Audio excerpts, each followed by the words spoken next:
Hi, my name is Melissa Clem, and today I will be talking with Betty Shakia. And last week we met, and a little background on Betty. She is a single mother, and she lives here in Knoxville, and she is currently 28 years old, and she also has a little girl who is 4 years old. Now, last week we met and we got to know each other, and I just asked her some questions, and I also had her fill out the confidentiality form that she had to, just to make sure that we were on the same page, what we wanted to do throughout the counseling sessions. And we also discussed what her main goals were coming here.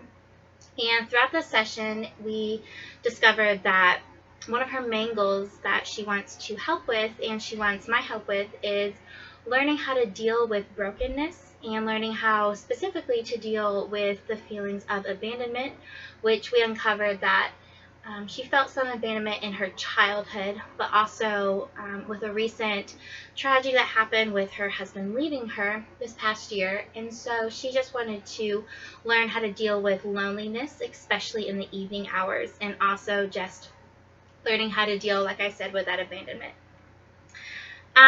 A little bit about Betty and how we met is she is an active member in our church, and I know that she's been going there ever since I've been a part of the congregation, which has been awesome seeing her there. And she really likes to work with the media department, and so every other week she helps with our media team, and she volunteers to be the slide person, whether it needs to be with the worship slides or with the preacher, and if he has visual aid for a PowerPoint or whatnot. So she actively is involved in the church, and she also just started going to one of our Bible studies that we offer for those who are working through a divorce. And so she has been going through there for the past few weeks, and we were also able to talk about how that has been helping her, and also if there are things she'd like to see implemented in that program that maybe aren't. And so that is a little bit about Betty. And so this week, we just really want to talk about what we learned about last week, and I gave her some homework, so I'm going to ask her how that's going, and also just to further uncover what it looks like to tackle the issue of loneliness and what it looks like to tackle the issue of abandonment. So, Betty, I know last week I gave you some homework to write in a journal, just different emotions that you felt like throughout the week.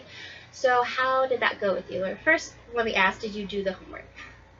Some of the time, it's hard to always do it. You know, there are certain emotions that you feel.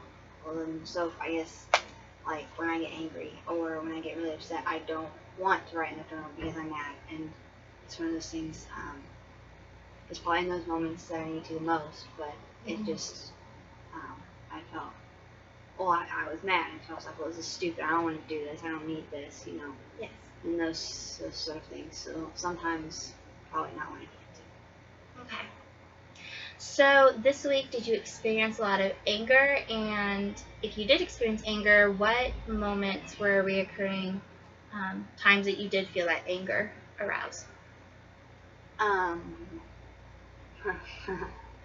I guess I feel angry the most when you start to feel lonely, or you start to feel I guess not cared for, because it's hard to go from a moment when you are cared for and you are loved to not being anymore. And so then on top of that, you have the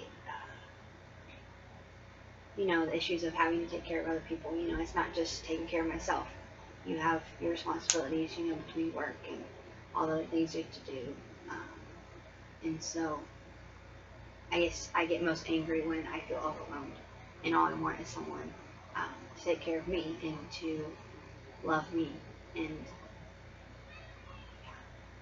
does that answer it? Yeah, that does, Betty. Thank you. And you were talking about being overwhelmed. How does your little girl play a role in this? I know that you are taking her back and forth to daycare while you're going back to work. And how has that been with just trying to provide for her and take care of her? It's hard because one, it's hard to just drop her off because she's the one, I guess, constant in my life, if you will. And I know that when I show her love, or even when I don't do a very good job of showing her love, that she will love me. And she's just that, I guess, in a bad way, probably becoming a little dependent on her, because she is, at this point, all I have. So it's hard to drop her off at school, but it's also hard, to, it's overwhelming to, know that you have to be the one to provide everything. You have to be the one, whether that's financially or, definitely like being the one. I have to make sure that we always have food. I have to make sure, that she doesn't, she understands, obviously, because he's not there, but to a 4-year-old, how much of reality can it really be, and I think she still is living in a world where, he's going to come back, he's just like, he's on vacation, like he's going to come back, and so that's hard, help, because how do you help her understand and live in a world where that's not reality, because that's, and so that's hard, because I don't want to, like, crush her dreams, but you also don't want her to live in something that's not reality, and so that's hard, and it's just hard to, I guess, just be the only one, because when I'm tired and I have a long day at work, I still have to do that, and normally you have to do that anyway. It's not like with him I didn't, but it's just a whole different thing, because, like, I'm the only one, and now it's just me, and I have all the things that I need to deal with, but I can't ever really deal with them, because, life moves on whether or not you want it to. Yeah. Betty, I know last week we discussed about, I showed you the pie chart, how your emotional health is directly connected to your physical health and your spiritual health and your intellectual health. You mentioned a lot with taking care of your little girl about your being tired, and just that rang a bell for like a physical health thing. How have you been sleeping wise? And the reason I ask this is because I want to make sure that you are getting enough sleep and that you're taking time for yourself. And I know it's difficult with taking care of a little girl because you want to devote 110% to her. But as your counselor, like, I really want to make sure that you are the healthiest so that you can be a healthy mother toward her. Because if you are going 110%, then you have negative 10% to give to her. So how has your sleeping habits been since, since he has left you, and like since you've started to come to grips with that reality?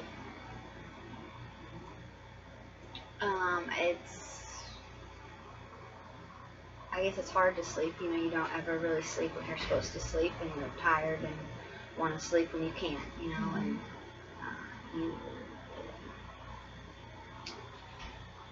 And nights are always the hardest for a lot of reasons, I think.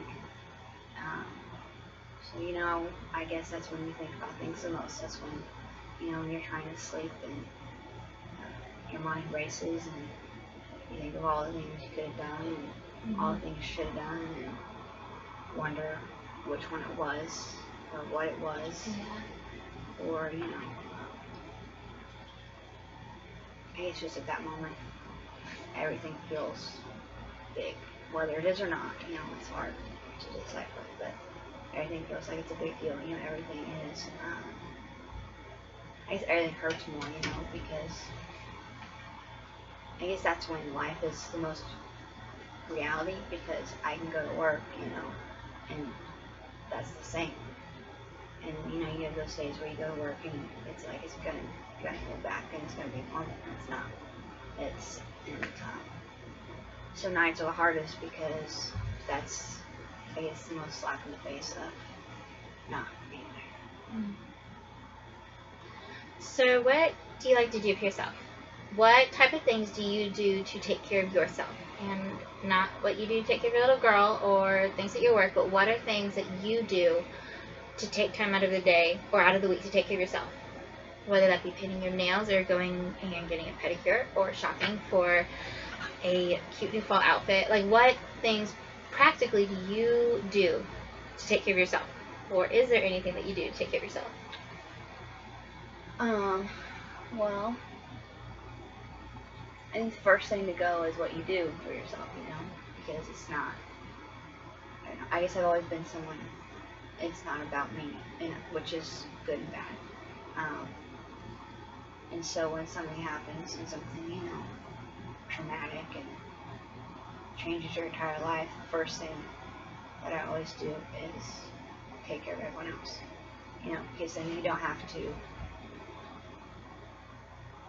I don't know, because it's like the one constant, you know, and it's like, I guess the idea of if you invest in other people, then, I don't know, that's just, I guess, the way I go about things. But I guess doing things for myself, I mean, like you said, I like to do video stuff. I do it at church, you know, I really enjoy doing the slides, and that's fun. Except when you mess up, and then people are like, oh, hey, are you in slides? I'm like, oh, hey, no. If it's messed up, it's not me. Yeah. But, okay, so what are your hobbies? What do you like to do that you just enjoy doing? And it doesn't have to be something that you've been doing, but what are some things that, I guess, you like to do video slides? Do you like to watch movies? yes. You like to watch movies, okay. What else? Do you like to do anything that's physically active? Because that's a good way to release emotion. And I know that you mentioned in our getting to know you session that you really do enjoy to run, and I know it's fall out, and so it's the perfect time to run in the morning. Or so people say. I clearly don't run, but that's beside the point. So Betty, is running something you like to do? Yes. I mean, I like to run. It's hard to forget time to run. And it seems like any time that I actually, you know, have to drive and want to go run, you can't, you know, whether, you know, just life. And I guess I don't run because I'm not mentally prepared for it anymore. And running is a mental game. And yes, it's physical. And yes, I'm not in shape, and that's part of it. But I guess it's hard to run knowing that you can always go back. It's hard to run knowing, you know, I used to have those physical problems, and so it's just more stress than it is helpful at this point, you know, and eventually I think I could push through it. Eventually I could probably go and run and maybe be okay. But I think given the circumstances, I guess I just don't want to. I don't want to try and then have something happen, you know, because what happens when everything comes back and I start having leg problems and I can barely walk, you know, I mean, that changes your entire life. And I guess it's you know, I don't have time for that. I don't have the resources for that. I don't have the finances for that, and I'm not in a mental state where that would be a positive. Okay. So.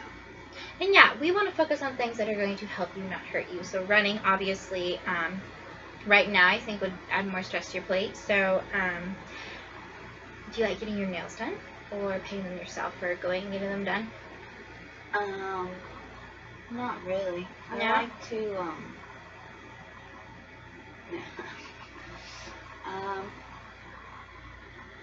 I like to make things. Like a craft type things? Or what do you mean by make things? Depends, I guess. I like to like be able to build things, or like to, I guess, like make videos, you know. If I could, I would edit my entire life away. Like if I always had video or like footage, I would always edit, because that's where I guess I feel the most peace. That's where I guess I feel closest to God when I'm doing that, because I don't know, it's just, I guess, my thing, you know. But it's hard because it's not my job, and that's not what I do, you know. And so that means that I don't always have things to edit, and that means that I don't, because if you don't have things to edit, then you don't edit, you know. Because it's not like if you like to make a craft, you can just sit down and paint something, or you can just go get a canvas and paint. With video, I can't just, you know, I don't have time or the resources or anything to just shoot, you know. I can't just walk outside and go buy it or go get it, you know. And so it's a hard hobby to have, I guess. Yeah. Well, one thing I think we can focus on for the next week is maybe sometimes just to release some emotions which you've expressed that you do like to edit. And also, you want to spend time with your little girl. I know last week we talked about how sometimes you feel like you're always dropping her off at preschool and daycare and you just can't invest in time with her. One thing I think that I would suggest for you to do to help move forward is go outside and shoot a video of your little girl. Take time to really invest in the time that you have with her. And then what you can do in your free time or in times that you start to feel lonely, maybe in the night hour, you can block out 30 minutes to an hour of your time and edit the video. So then you're not going to be focused, I guess, primarily on the emotion of loneliness or anger. I know that we've expressed in this session that's been something you felt last week, and this is not trying to put a band-aid on the problem. We really want to just start to really heal the problem first, because we want to maintain the goal that we set last week. We really want to focus on the goal of eliminating those feelings and knowing in the back of our minds that, yes, there are going to be days where we feel them, but we want to help progress and have a really godly, centered, and focused mindset when it comes to reaching these goals. And so I think this week, what I want to prescribe to you, Lily have it, go shoot a video of your little girl, or have someone shoot a video of you and your little girl just swinging on the swings. There's, a park 10 minutes down the road. You can do that and edit it. And I would love to see the work, just to see how that's going, and also just to see you and your little girl. So this week I really want you to focus on that. I think that would be a healthy alternative to just being overwhelmed, because it's a hard thing in life. Like, life can be very overwhelming. Now, last week I asked you to, on a scale of 1 to 10, rate where you thought that your life was. Just, how was your scale? 1 being the worst, 10 being the highest. And you said that your life was a 4. And I know that things are not going to change in 1 week. Journaling is not going to change your life in 1 week. I understand that. But how would you rate this week? Maybe not your life, just how would you rate this week? And it can be lower or higher. I just want to see where you would rate this past week.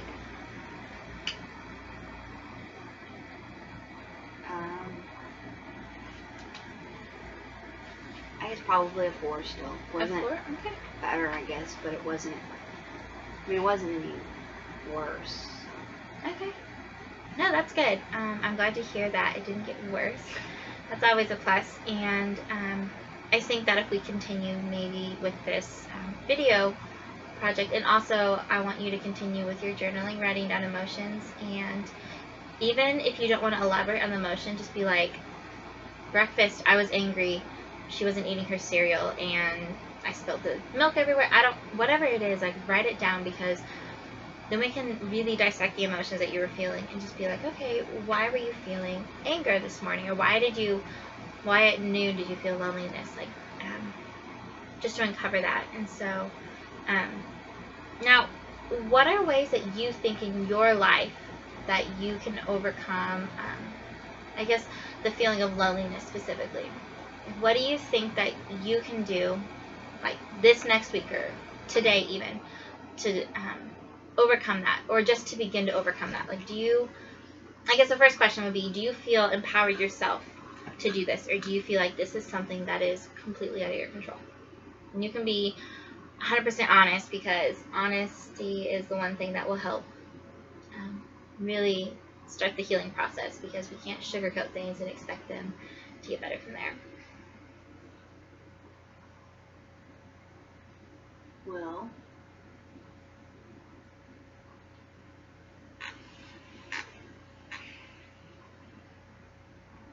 I think loneliness is not something that gets fixed. I think it's something you have to learn how to deal with and live with in a positive way.